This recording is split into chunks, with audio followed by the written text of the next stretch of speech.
Welcome to today's SQL session. In this short SQL Server tutorial, we are going to understand the difference between three important functions: NULLIF, ISNULL, and COALESCE.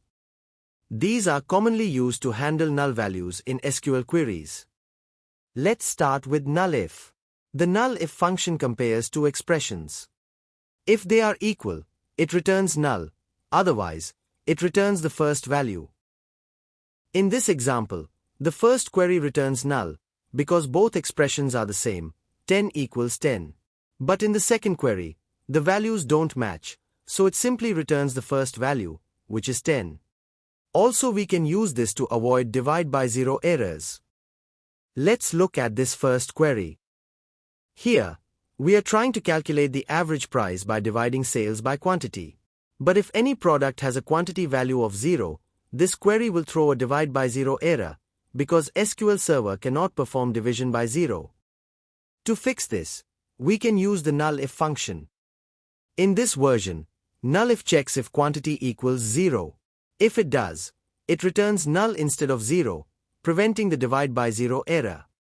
As a result, the query runs smoothly, and the average price will show null for products where quantity is 0. This is a simple and effective way to handle divide by zero scenarios in SQL Server. Next, ISNULL. The ISNULL function is used to replace a null value with a specific value that you choose. The syntax is ISNULL, expression, comma, replacement value. Example. In this query, if the commission column has a null value, the ISNULL function replaces it with 0. So instead of seeing a blank or null in the result, you'll see 0, which makes your data cleaner and easier to read. Finally, COALESCE. COALESCE returns the first non-null value from a list of expressions. It checks values from left to right and picks the first one that is not null. If all arguments are null, COALESCE returns null. At least one of the null values must be a typed null.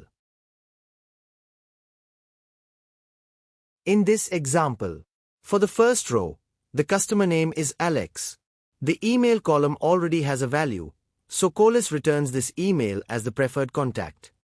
Next, we have Ben.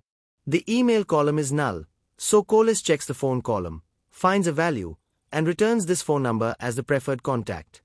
Finally, we have Chris. Both email and phone columns are null, so COALESCE cannot find any contact information. As a result, it returns no contact info as the preferred contact. Quick recap. NULLIF returns null when values are equal. ISNULL replaces null with a given value. COALESCE returns the first non-null value in multiple options. COALESCE is ANSI standard and can handle multiple arguments, while ISNULL is SQL Server specific and limited to 2. That's it for today's video. Try these examples in SQL Server Management Studio and see the difference yourself. The demo scripts are available for download in the description, so you can practice on your own. Don't forget to like, share, and subscribe for more quick SQL tips from nullCreds.